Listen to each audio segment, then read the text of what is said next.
Hello, everyone, and welcome to another Familiar with the Matter.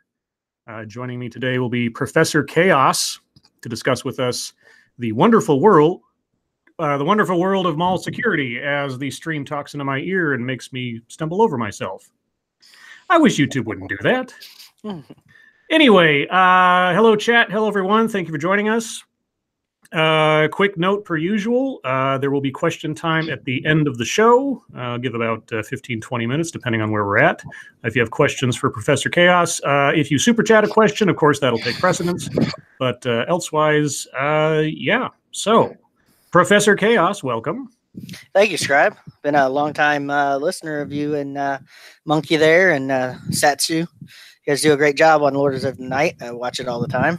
Well, thank you so much. And, I actually watched one of your videos earlier today, the one on the TED Talk with the guy trying to do the algorithm thing. I mean, these guys are nuts. That was an interesting one. But let's talk about you. So, Professor Chaos, what makes you familiar with the matter of mall security? Well, I've been in the security industry for about 14 years now. I've worked in a couple of different verticals, but I seem to keep coming back to mall security. I worked my way up from an officer to a shift supervisor up to now an assistant account manager. And obviously I can't say which company I work for or where I currently work because I want to keep this just my opinion. It's not a reflection of my company or any clients I've worked for. So make sure we get that out of the way here real quick. But I've also got a bachelor's degree in public safety and security and some other college education thrown in there too. But I've always moved up in every company that I've been with and just basically been around for a while.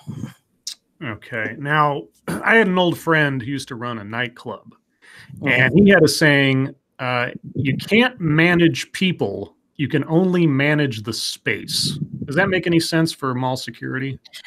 That does, because that's actually a lot of what we do. A lot of what we do in mall security is deterrence and presence. A lot of people get it a little bit wrong where, they think mall security is going to run around and tackle people and handcuff them and stuff like that. No, those are the loss prevention cowboys, as I call it, with some of the companies where they'll actually let them do that. And we've encountered that a few times. But most of the time you're going to see mall security. We're going to be patrolling. You're going to see us visible. We're going to be assisting customers. It's basically like uniformed customer service in a way. Mm-hmm. And by doing the customer service end of it, we typically can deter a lot of things. We see somebody suspicious or somebody we think might be stealing them. We call it customer service to death. And a lot of them do it in retail too, where you'll just make a presence known in the area, or you'll actually go up and ask them if you can help them with something so they know that security is in the area and they can see you. We do that with patrol vehicles in the parking lot. We might do some, if you have more than one vehicle, you might park one somewhere else, because there is actual research that says just seeing a marked vehicle can have a deterrent effect. Police departments do it all the time. They'll put an empty police car on the side of the road, making people think that it's a guy out there with a radar, and most people will slow down for it. Sure. So we use that concept too. So a lot of what we do, like I said, is deterrence and prevention, and then just assisting customers. I could tell you at the mall that I work at right now, the most we do is find missing children. It's a family-oriented mall, so we get a lot of families in, and it's in a strategic location that we get a lot of tourists. So a lot of what we do is finding lost kids and returning them back to their parents, or finding the parent for the kid that kind of wandered away from his parents, or there's a big crowd, they don't realize what's going on, so they just kind of get lost in the shuffle. Sure. And then we work with our retailers. They do a great job of holding the kids if they find them for us, and then we come and take over from there and help them. We have really good rapport with our local police department, and they come in and help us a lot too with those. And so you're jumping ahead of me by about 7 miles. So, so exactly how much, so when I see mall security, depending on the uniforms and everything else, it's kind of difficult for me to tell, is this police? Is this not? How much sort of law enforcement authority does mall security generally have? I mean, I know you can't technically, or can you technically arrest people within the mall? I don't know how that works. It really depends on the state. Okay. Licensing also depends on the state, and we can get into that a little bit later too. But it really depends on the state. In most states, we have no more authority than the average citizen to make an arrest. Sure. So what that means is we have to mainly see felonies, and mainly forcible felonies, which would be robbery, rape, stuff like that, assault or battery that's imminent Sure. harm, that sort of thing, where somebody's really going to get injured, then we can intervene. But if it's a petty issue like a theft from a store or some of the other ones, we wouldn't actually intervene and stop anybody, especially because we didn't see it. We're not going to just take the word of a store employee for one of the stores and just go chase somebody down. That's not how we do it. So then, depending on the store and depending on the mall, there's different levels. Like you handle the facility in general, but independent stores may have their own security teams. That's correct. We handle the common areas of the mall, the exterior and interior common areas of the mall, and make sure that everything's orderly. Nobody's doing anything violating the code of conduct, or doing anything illegal in the common areas of the mall. And then each individual tenant is responsible for their own security. Now, we do assist with some of that by doing showing presence in the stores with like quick walkthroughs and stuff like that. But we don't have any authority to detain anybody inside the stores. That's up to the stores as to whether or not they want to detain for shoplifting. Now, separate from that is your LP guys inside the stores. They do have authority to detain. What's LP? Loss prevention. So your loss prevention guys that stop shoplifters, they do have the authority to detain a shoplifter under the law. Okay. They can even use handcuffs to do it. I know Target does and some other stores, but you have a lot of retailers that don't. They don't stop shoplifters at all. And that makes our job a little bit more difficult because they call us in and they want us to do it. And we have to explain to them, well, I'm sorry, that's not our role. We can't chase them down and stop them for you. You're just going to have to follow your policies and go from there. So what kind of, I mean, you talked about your bachelor's degree, but what kind of, aside from education, is there an educational requirement? And after that, what kind of certification do you have to get to become mall security or mall security management?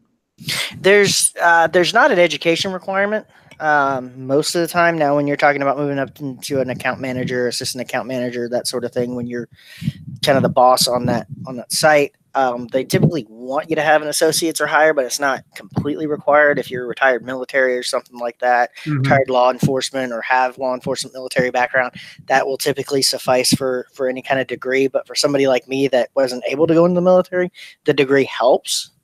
But entry-level security officers don't need any degrees or anything like that, just a high school diploma.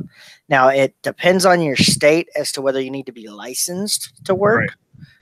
Texas, Florida, California, New York, those kind of states do have licensing requirement for both unarmed and armed. And Texas is a little bit different. They have a requirement for your personal protection officers, your guys that are in the suits that protect VIP clients, like your celebrities and your executives and stuff like that. They actually have to have an additional license to be able to perform those duties. Right. So now, as far as certifications go, there are a number of industry certifications out there.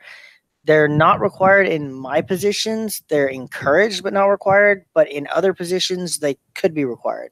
Your corporate executive security officers, security managers, like a vice president of security or something like that, they would typically be required to have a industry certification from an association called ASIS. Used to be referred to as American Society for Industrial Security. Now they just kind of go with the ASIS thing.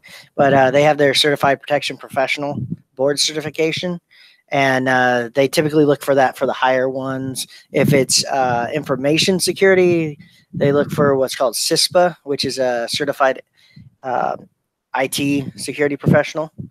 So it just depends on where in the security profession you're going. But for mall security, not so much. Hospital security, you are required to have certification.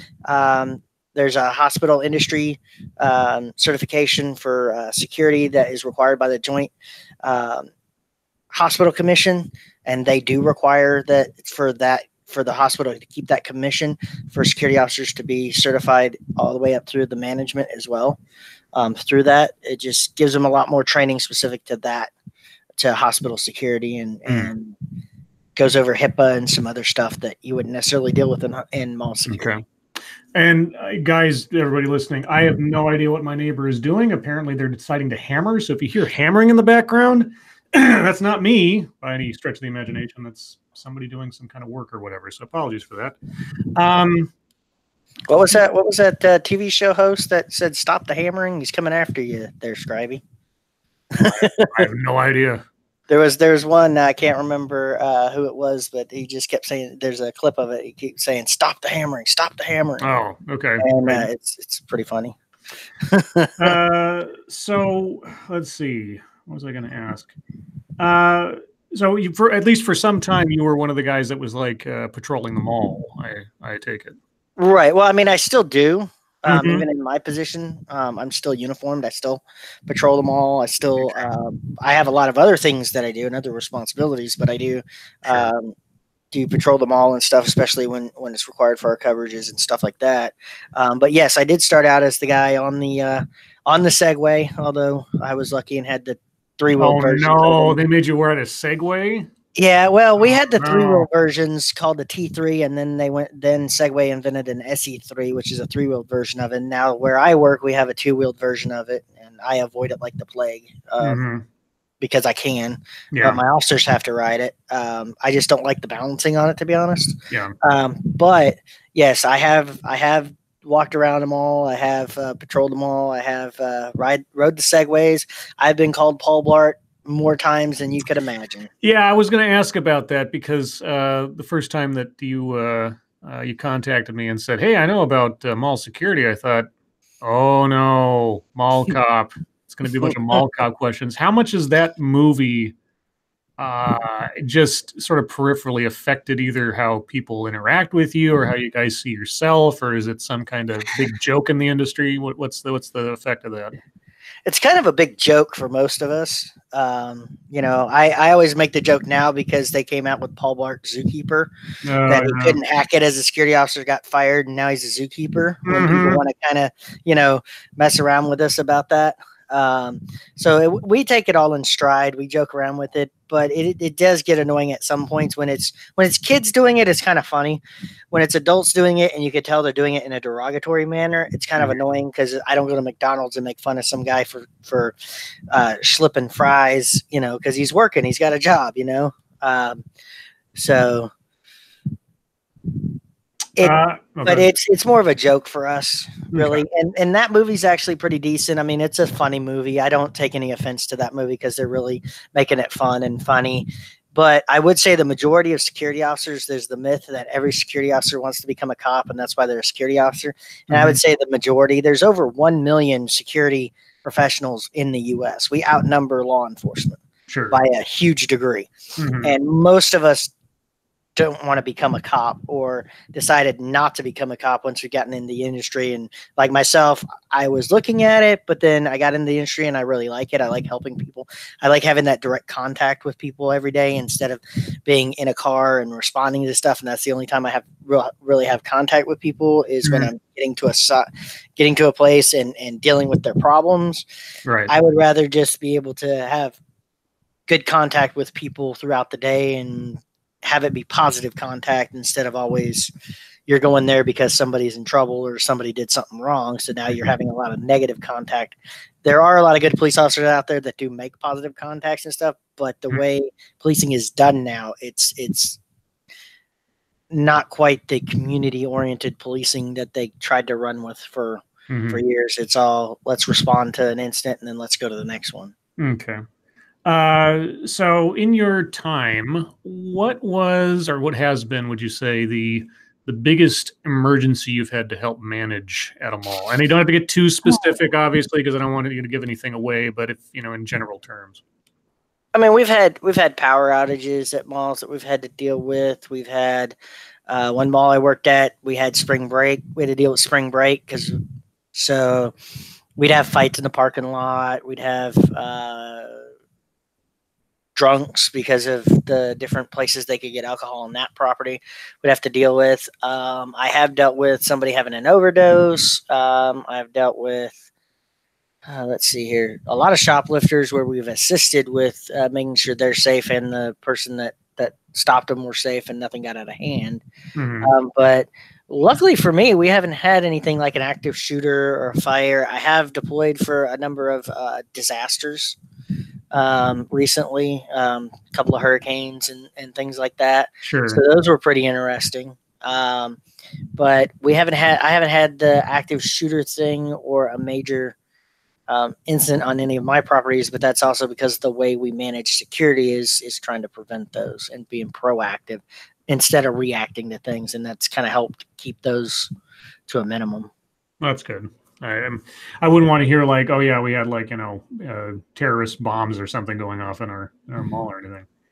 No, we work really well with the security program for where I work and some of the other malls. They work really well with Department of Homeland Security, with local law enforcement. I mean, there's a lot of moving parts involved in that to help prevent that, because it is considered critical infrastructure for economic infrastructure, because, those malls, even though there's the debate on whether the malls are dying and stuff like that, I could tell you the mall I'm at is pretty busy every weekend. And depending on if it's a holiday week, it could be even busier throughout the week. Mm-hmm. So it depends on where the mall's located. So some are dying, but a lot aren't. So it's considered critical economic infrastructure. So DHS, FBI, we have ability to reach out to those guys and do training and do different things that we can do with them to try to prevent those kind of things.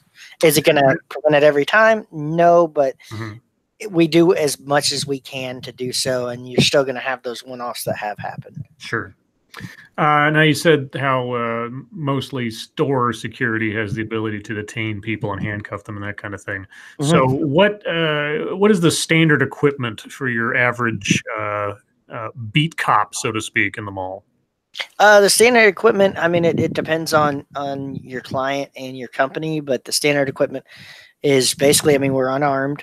We have our duty belt, but we have our radio on it. We have a flashlight on it. We have gloves for medical emergencies. So we have those readily available when we respond to it.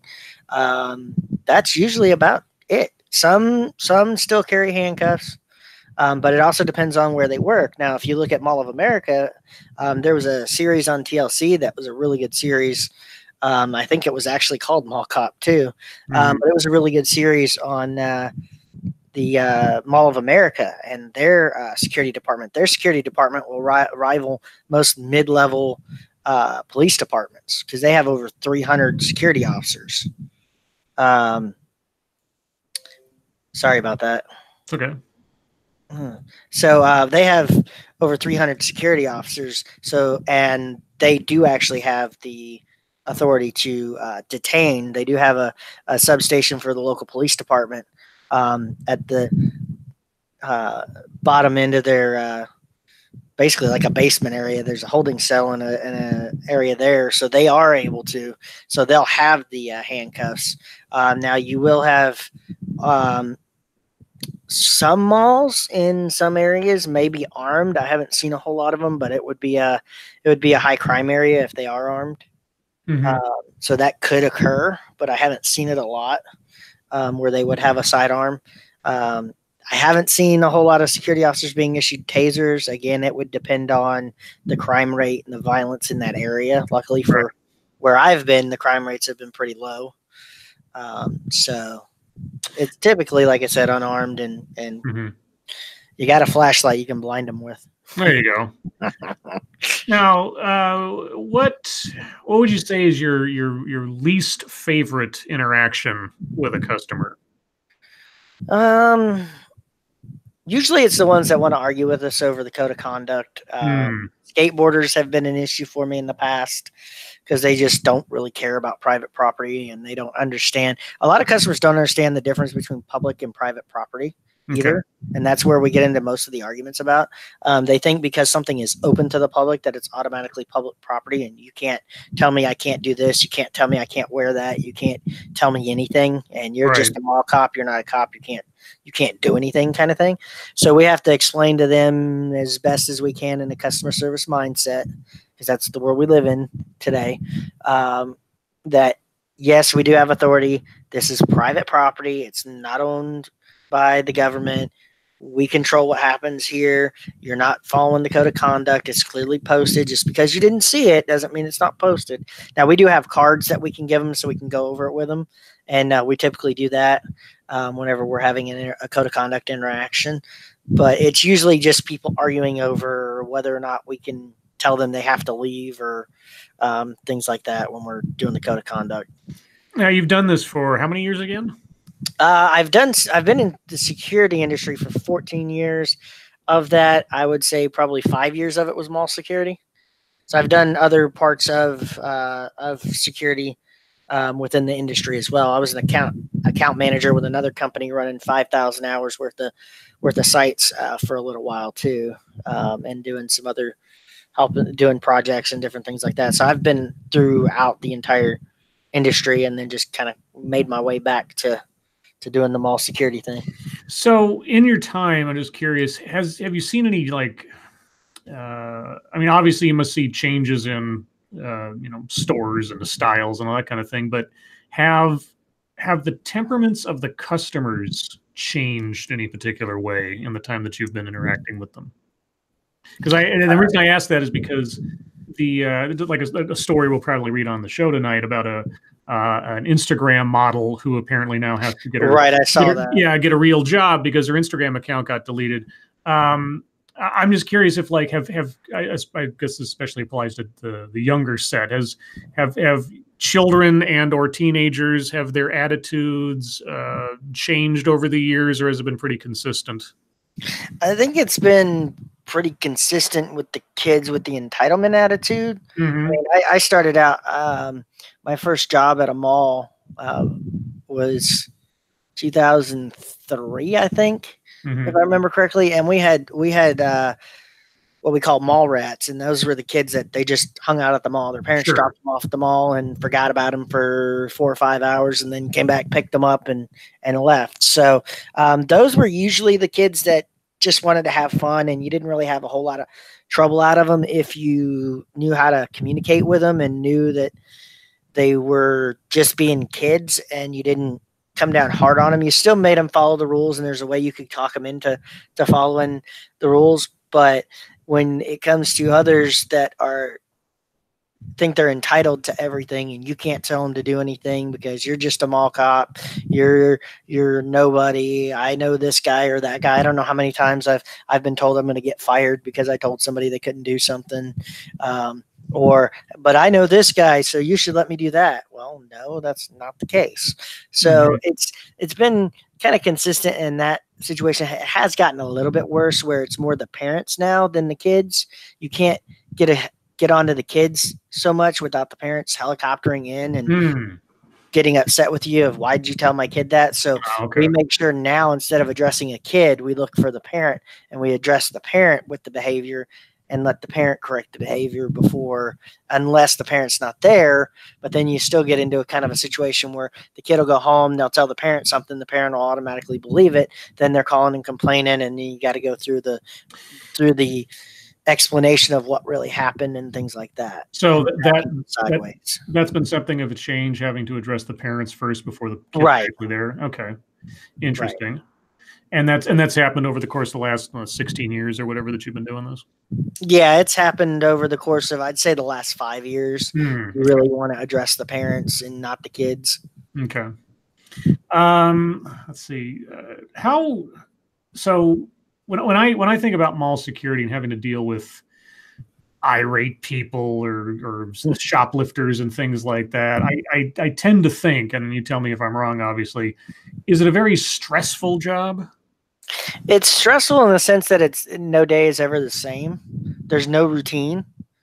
You can have a bit of a routine with, scheduling and things like that, but even that can be a little bit off, especially the way we do it, where we're able to schedule.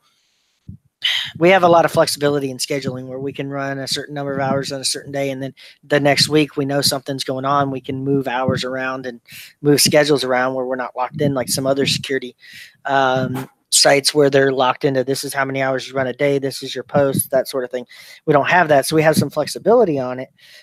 So no day is ever the same. No weekend is ever the same. Sometimes, we expected last weekend to be a little slow because spring break's already over. Everybody's already came to the mall, and it wasn't. So we reacted to it and we took care of it. So that's maybe where most of the stress comes from, is it's not the same every day. And then you're trying to balance what you're supposed to do for your client with their customers, which are the tenants, and then the customers that are coming to the mall to shop. Mm-hmm. So you're trying to balance 3 different areas that want something from you and still following all your policies and guidelines and stuff like that. And sometimes you can get into some pretty good gray areas. Like what kind of gray areas? You can get into gray areas of, you have to be somewhat flexible on policies where you can be, because in the end you want to make the customer happy. Mm-hmm. Even in our position, we want to make the customer happy. So there might be a gray area in, let's say, for instance, we have a lot of issues with open carry and concealed carry. Okay. Malls, a lot of malls don't want people carrying weapons on their property, and it's private property. They have the right to do that. Sure. And in some states, there's a requirement for posting that notice, and some malls don't post the notice. So then you get into an argument with the guy, and you're like, hey, it's still private property, whether we post the notice or not. If we ask you to leave, you have to leave because it's private property. I can ask you to leave for any reason or no reason at all. I don't have to give you a reason to remove that invite to come to that private property. Right. Typically you would, because you want them to understand what the issue is. So that's one of those areas where you have to kind of work with them and come to a resolution where maybe you have them conceal it a little bit better and then go on about their business, because you don't want to make a big fuss about it. Yeah, you don't want to scare people. Yeah, you don't upset a guy with a gun. That's probably true. Right. You don't want to upset a guy with a gun, but then on the other hand, the customers kind of annoy the crap out of me when it comes to that. Is if somebody's carrying and it's properly holstered, and you're in an open carry state, mm-hmm. and you know that the guy's just walking around doing nothing. They do the see something, say something stuff, but sometimes it goes a little overboard with it. Mm-hmm. Where if you could tell that person is properly carrying, and by that I mean it's properly holstered in a good holster, it's not sticking in his waistband. He's got nothing concealing his identity, like concealing his face or anything. And they're just normally shopping. And I'm referring to he, because normally we encounter men doing it. We don't really encounter women doing it. But if they're properly carrying, don't get freaked out about it.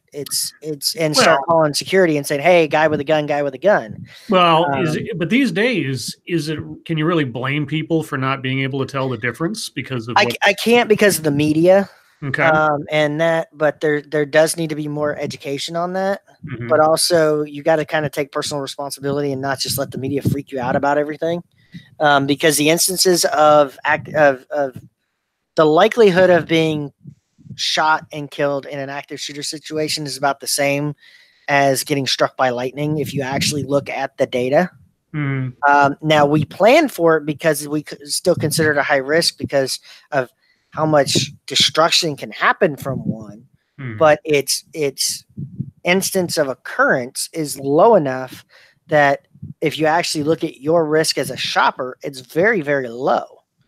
And it's actually better in some ways to have somebody in the mall that's trained, that has a weapon, if something were to occur. Now, you do have the problem of you could have a chain reaction where you got 3 guys that are open carrying. One guy comes in, does something dumb. The first guy shoots at the other guy. Then another guy mistakes him for a shooter, and because you've had police do that before. Sure. So you worry about that a little bit. But again, we work on what stuff we know is going to occur and then work backwards. to the stuff that we know might not really occur, but we still plan for stuff. We still train for stuff. But that's where my biggest thing is dealing with the guys that are carrying lawfully, but they can't carry where they're at. And then dealing with the customers that don't understand what a lawful carry is. Well, I mean, maybe the customers don't understand that, the mall is a gun open zone necessarily, or different places of it are. I mean, I couldn't.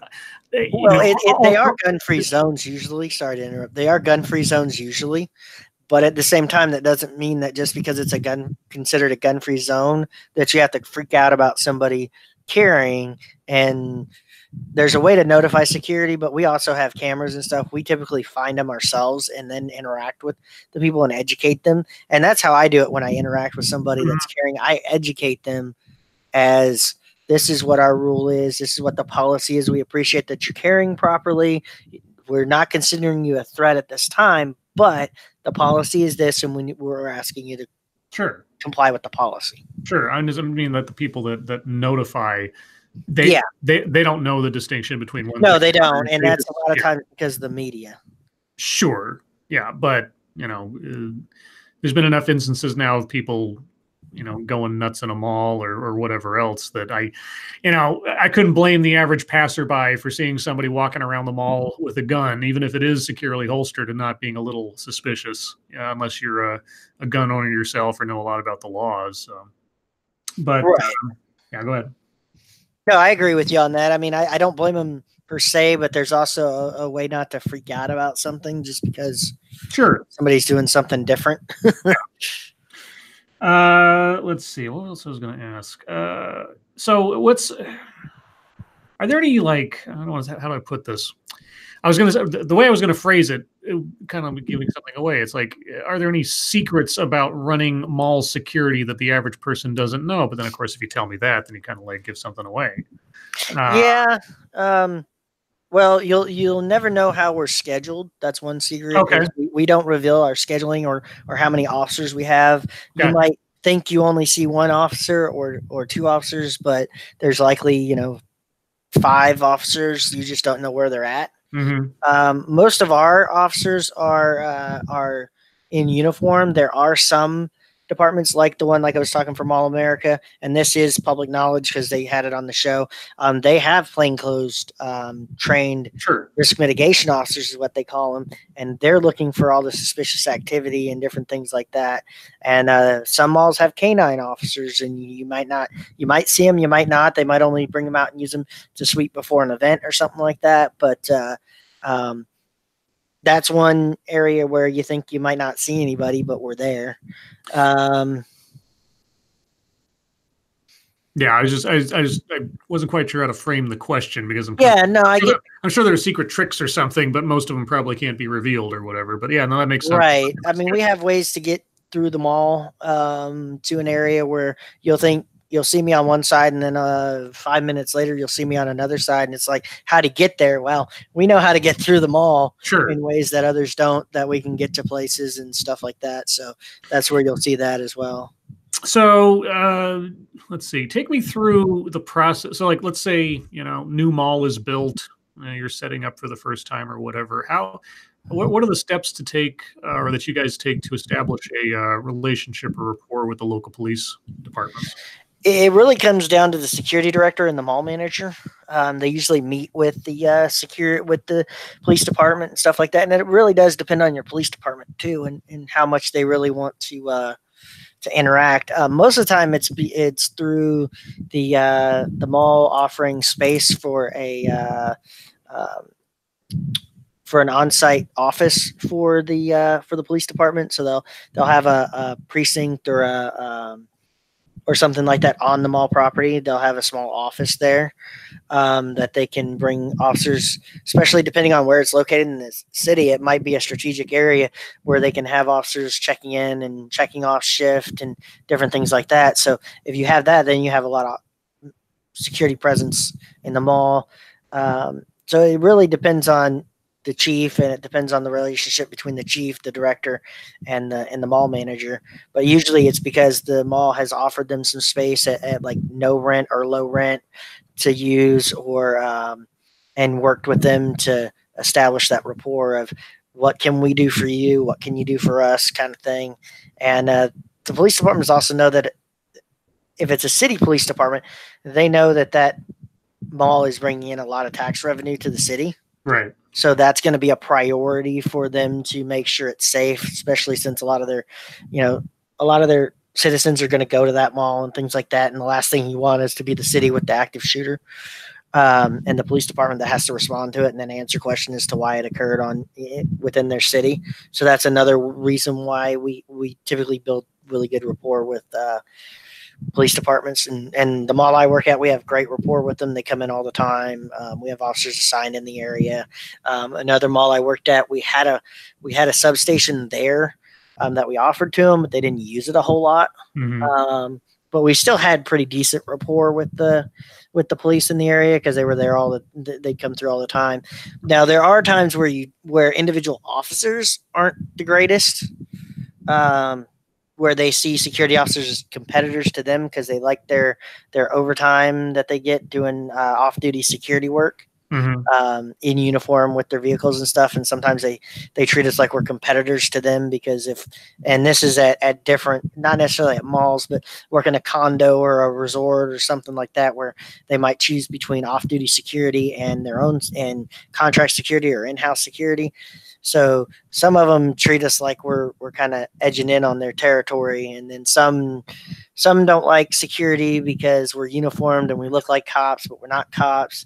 And then you do have some of the knucklehead security officers out there that act like they're wannabe cops. Right. That I have fired more than enough times because I don't put up with that nonsense. Yeah, I was going to ask how often you get guys in there that think that they're bigger than the job actually entitles them to, I've seen that more with when I've worked for a couple of local companies back home, less with the large corporation security companies because they don't tolerate that kind of thing and they issue you everything. The smaller companies, you have to they'll usually issue you just the uniform, and then like your especially if you're armed, like your duty belt, your weapon, and anything else you carry, you have to buy yourself. Right. So that's where somebody could end up doing the whole the tactical look, as I call it, where they want to look like they're the SWAT guy, but they're just a security officer, and they want to confuse people to make them think they're police. Now, I have dealt with drunks before, and I'm in uniform, and if they think I'm a cop, hey, that's on them, not on me. I didn't say I was a cop, but if it got them to comply, it got them to comply. Exactly. So as long as we don't say we are, whatever you think is on you. But no, anytime I've encountered those kind of high-strung guys, we usually weed them out pretty quickly because a lot of us are trying to make this an actual profession and not some entry-level job and then a job for retired folks. We're trying to make this an actual respected profession and get those kind of guys out. It makes them. It's dangerous for themselves too, because when you're acting like that, you're going to get a lot more. You're going to get involved in a lot more uses of force, and you're going to get injured. Right. I've been able to talk my way out of a couple of different things where I could have gotten my rear end handed to me.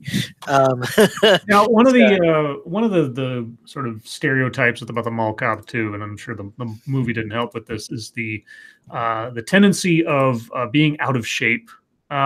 Is that common, or do you guys have like a physical requirement for the job, or is there like a standard that you have to, if you're past this mark, you're out of contention or anything like that? No, there's not, because we wouldn't have employees if there were. What people need to understand with the security profession is a lot of your run-of-the-mill security officers, your guys out there patrolling, are not making a whole lot of money. Sure. They're making $10.50, $11.50, maybe $15, depending on the area and what the cost of living is. Maybe Orlando, New York, some areas of Texas that are a little remote that do the oil fields and stuff pay a little bit more. But your run-of-the-mill security officers only making $10.50, $11.50, so we don't really have the option or legally can we discriminate against body size, as long as they can perform the required tasks of the job, which is frequent walking, standing, some minor lifting, maybe 30 pounds or something like that. As long as they can do any of that with or without accommodations, then we have to hire them. And that leads me to my next. So, would you say, having been in the industry now for just about 16 years or thereabouts, is this a job that people should consider? You think it's a good job? You think it's a sustainable job? It's a good job if you interact with people well. If you really have, I can teach somebody to do security all day long, but customer service, being customer service focused, which is where a lot of security is, it's a skill you can improve on, but it's more of a character trait. If you're good with people and you don't get upset easily, and you don't you empathize with people, and I say empathize, not sympathize, because there is a bit of a difference, because you still have to do your job. And you can empathize with people, and you can understand that most of the time when they're mad at you, they're not mad at you directly. They're mad about something else. And if you can figure out what they're actually mad about and upset about, and you can fix that, you can turn the situation around pretty quickly. I actually had that happen before. I had working at a condo. I had a guy that owned one of the condos came in, and there was some incident that I had with him, and he was not happy with me, and at first didn't like me at all. And then by the time I left that area, he respected me at that point, because we were able to work through some of the issues that he had, and figured out that there were issues with the property management company and not with me or with the security. And okay, let's address those. Let's get through that problem, and then we can decide. And then if you have an issue with some of the security policies, here's where to go to discuss them with somebody to see if you can change them. If you have, if you're where you can do that. Now at a mall, obviously you're not going to be able to change security. Well, yes and no. I mean, we've had some security procedures changed depending on things that happen. I mean, you can have viral videos go out, and it makes security look bad, and then all of a sudden here comes a policy change because it made security look bad, even though the security officers were doing what they were trained to do at the time. Right. And do you think that a mall security career could be a stepping stone, or would you advise a stepping stone to be actual law enforcement? It could a little bit. I mean, it gets you used to being in a uniform and interacting with people. And if it's a company that really teaches de-escalation tactics, and one of the guys in the chat mentioned verbal judo, stuff like that, where you can really learn how to really interact with people and de-escalate situations and do stuff like that, that would help you learn those skills. But you're probably better off going into law enforcement directly, because we're two different sides of the same coin. They're more enforcement oriented. They're more reaction oriented. And we're the proactive, let's make sure something doesn't happen. And then, yes, we do respond when things happen. We respond to medical emergencies, respond to vehicles getting broken into, those sorts of things that will happen, and we'll respond to them. But we're out there trying to prevent vehicle burglaries by patrolling a parking lot. We're trying to prevent people from getting robbed in the parking lot. During the Christmas season, we'll have more officers outside, so we're preventing people from getting their cars broken into and their things taken, and doing escorts to vehicles if people request it. Things like that to mitigate those issues. That's what we try to do, is crime mitigation, whereas they're more focused on let's go arrest people and make cases and prosecutions and stuff like that. All right. Well, my brain has run out of things to ask. Is there anything that I didn't touch on, or that you wanted to mention before we get into questions from the audience? Let's see. Well, like I mentioned before, security officers outnumber law enforcement by a huge majority. But one thing that doesn't get a whole lot of airplay on TV is that security officers are actually more likely to be killed in line of duty than law enforcement officers are. There's this huge myth that law enforcement is a hugely dangerous job. And I'm not saying it's not dangerous at all, but they overblow the danger sometimes to law enforcement. Sometimes they create it themselves, but that is a whole nother topic there. But you do have more security officers are injured and killed in the line of duty than law enforcement are, but you don't hear about it. sometimes you might hear about it if it's, this big heroic thing, but you don't hear about it if the guy's sitting there patrolling somewhere and he gets murdered by some guy trying to rob something that scoped the place out and saw there was security and then shot the guy trying to get in. You don't hear about it. Yeah. You don't hear about, you might hear about it once in a while if there's a security officer involved in a shooting and they save somebody. But on the flip side of that, if I'm a security officer that's armed and I shoot somebody, I've got more liability on me than a cop does. Cops have what's called qualified immunity. So they're automatically assumed to have done the right thing until proven otherwise, which should be the same with us, but it's really not. They really look into it. They dig into it a lot more, and your training's not as good. Although I'd say law enforcement training needs to be better too, but our training is even less for a lot of the armed guys. A lot of our guys walking out on the beat, depending on the company they're with, their training might be very, very short. Sure. So that's the other thing too, is you're dealing with security officers that are trying to do the best job they can with low pay, with oftentimes not enough training. And that's not to say don't get into the industry. We need good people in the industry to make it better and make it more professionalized, so we don't have those guys out there working that don't have the right kind of training.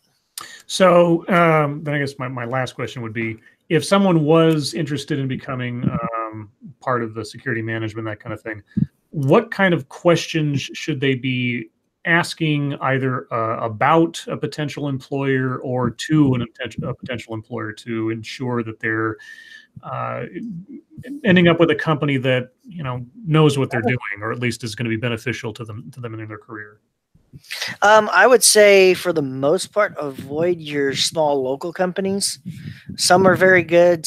Most are very bad because their profit margins are very slim. So they're not going to, some aren't going to even give you paid uniforms. Sometimes you're going to have to pay for your own uniform, but you're still only making $10 to $12 an hour, yet you're expected to pay for your own uniforms and equipment and stuff like that. Sure. And a lot of times it's not tax deductible. People think it is, but it's really not, especially with the new tax laws. So make sure you ask them, do they pay for uniforms? Do they pay for equipment?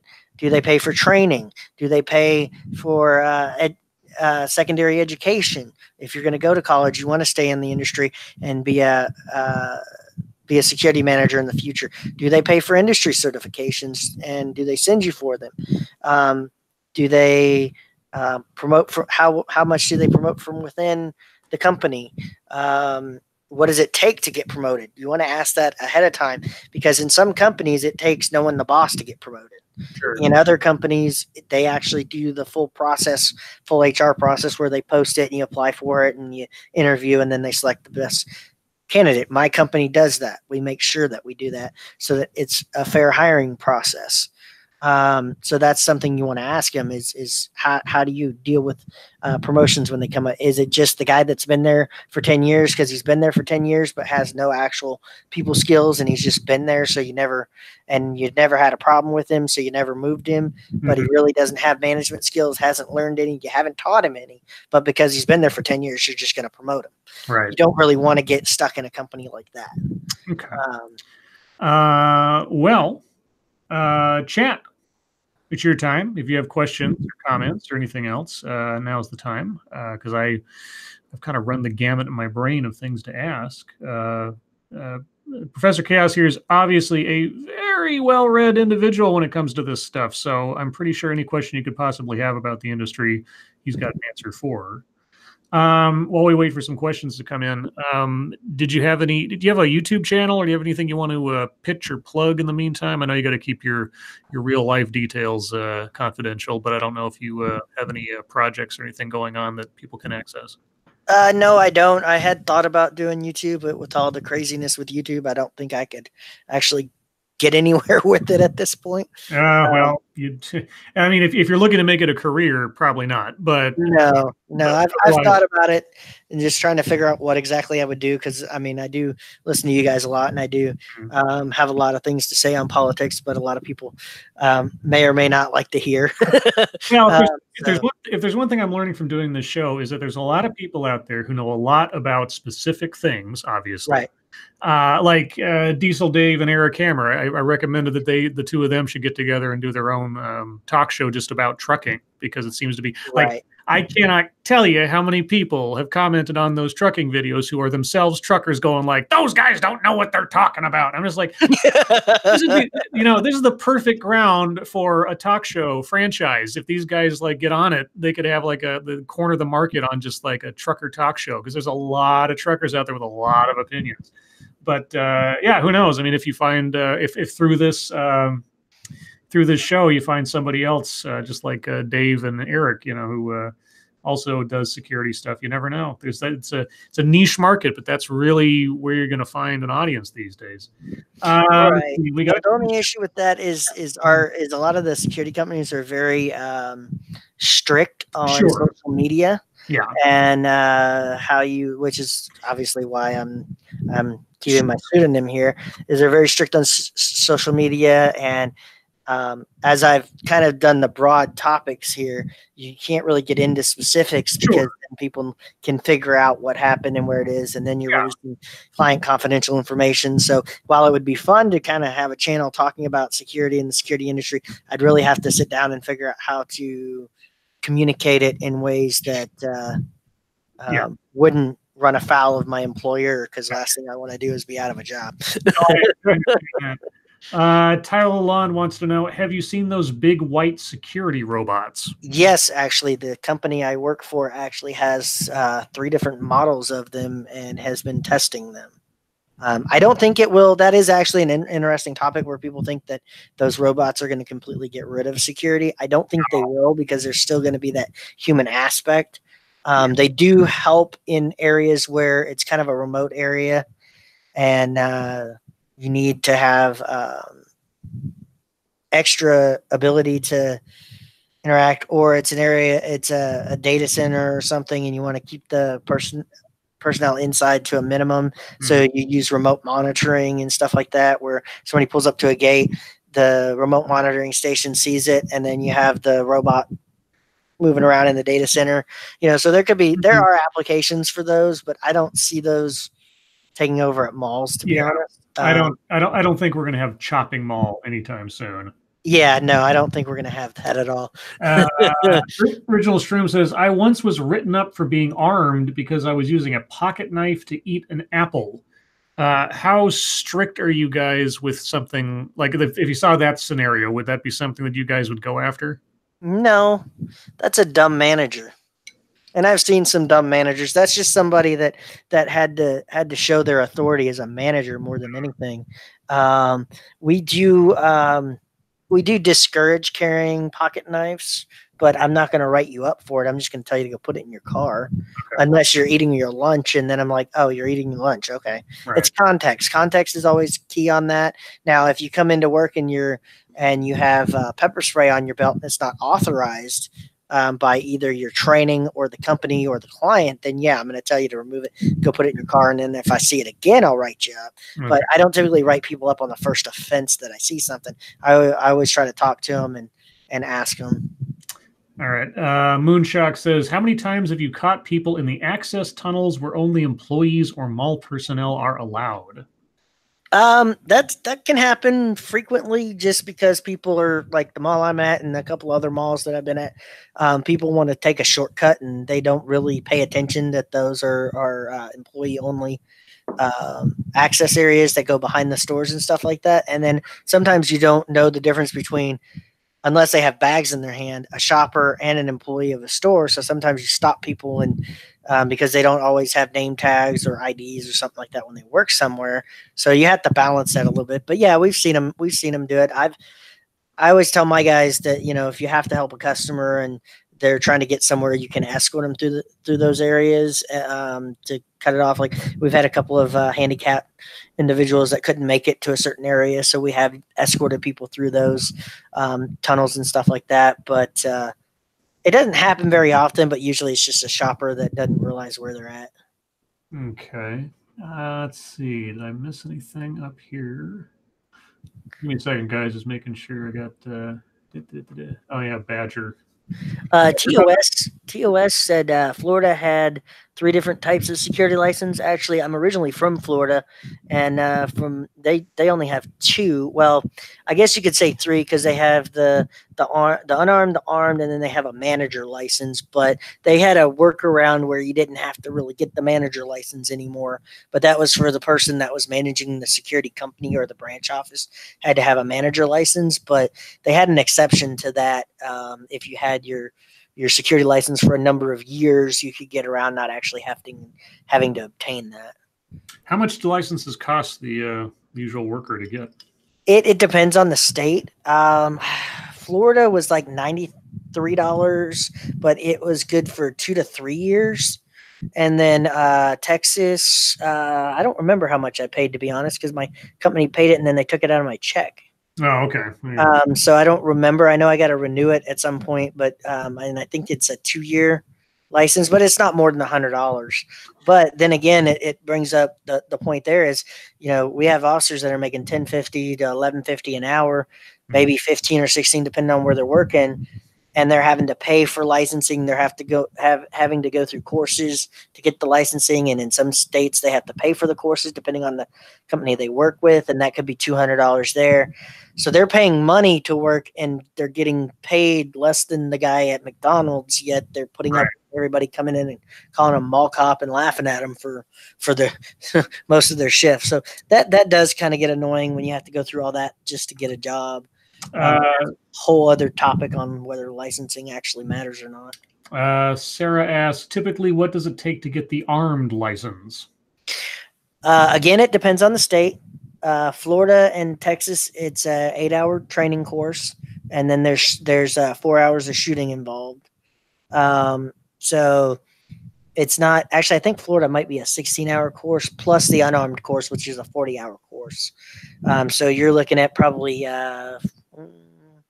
60 hours worth of training in Florida to get the armed license, but in Texas, it's a little bit different. The unarmed license, you just take a test for, and then the armed license, I think it's an 8-hour course of classroom instruction and 4 hours of shooting. There's other states where there is no licensing requirement at the state level. It's up to the individual city that you work in, which can make it difficult because if you work for a branch office and you have a number of cities around you, you might have to get 3, 4, 5 licenses to work because there's no state licensing. So it's up to the city or the police department to come up with the licensing requirement. Let's see. Furry Kitten asked, is there a specific authority in the U.S. like the SIA in the U.K. that requires you to be licensed? No, it's state by state. Okay. Like I said, some states don't have licensing at all, and then other states have licensing. Now, some states are reciprocal on their licensing, and then other states like California and New York are not reciprocal on just about anything that you do because they want their money. Sure. But no, there is no national requirement for licensing. And let's see. Sarah also asked, is there a minimum age requirement? I assume you have to be at least 18. Yes, it also depends. That depends on the client. It depends on what you're working and if you're armed. If you're unarmed, it's 18. If you're armed, it could be 21, 23, depending on the state that you work in as to, getting the license and being able to purchase a firearm. So it depends on your state and what state allows you to age to purchase the handgun. Okay. Well, my brain has run its course, and unfortunately, I just got a text from work telling me that I'm going to have to be cutting this, unfortunately, a little closer than I usually would. But is there anything else you wanted to mention, or anything you want to plug? I already asked this, but just on the off chance I forgot anything before we close up. Well, let me answer Moonshock here. Sure. He asked, with the advent of online shopping, etc., has there been any noticeable difference in shoppers in the malls, or has the number stayed consistent? There are so many abandoned malls out there. It's funny. One of the YouTubers I watch is the Dead Mall series, and that's pretty interesting to see which ones are. But I guess it would really depend on where the mall's at. been to malls in the Texas area, been to malls in Florida, and they're rather busy. But then you go to other areas that are economically depressed for that area itself, and you could end up with a dead mall. So some areas, yes, online shopping has. It's up to that mall company as to whether they innovate, whether they offer a good shopping experience to their customers that make them want to come to the mall, or if they just like some of the retailers kind of stay behind the times. They don't renovate their properties to make them look a certain way. They don't offer good incentives for coming to the mall and different things like that. The mall I'm at currently, it's busy all the time. Other malls in the area that I live in are pretty busy too. I guess it really just depends on where you're at in the country as to how it's going to affect that mall. Sure. Okay, real quick. Furry Kitten says, what is your favorite style of torch/flashlight? I have a 60K lumen soda can style. I typically go for the mag light. I know that's not the most preferred one these days, but I still like the old mag light.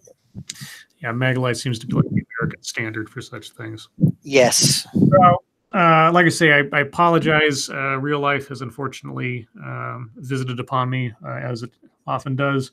So I'm going to have to wrap things up a little sooner than I had planned. But Professor Chaos, I want to thank you so much for joining me.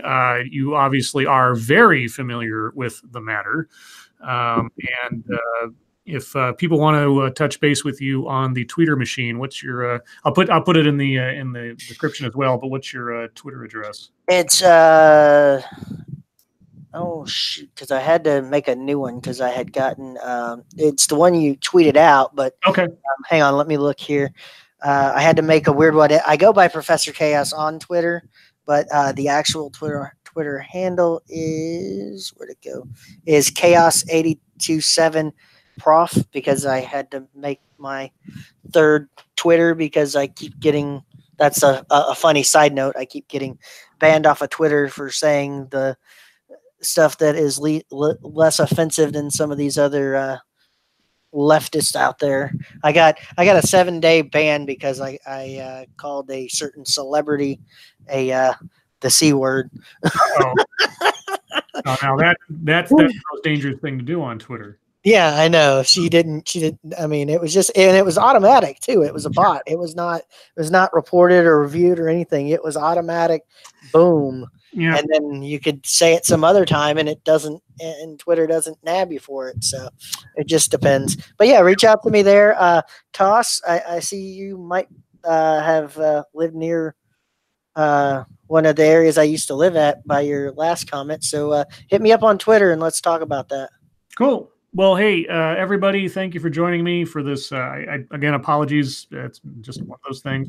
Relatively short, familiar with the matters, but we got a lot of information in a relatively short amount of time. And again, Professor Chaos, thank you for joining me. I know a lot more about mall security and security management than I ever thought I would. Yeah. Conversation. So, yeah, everybody, thank you so much for joining me.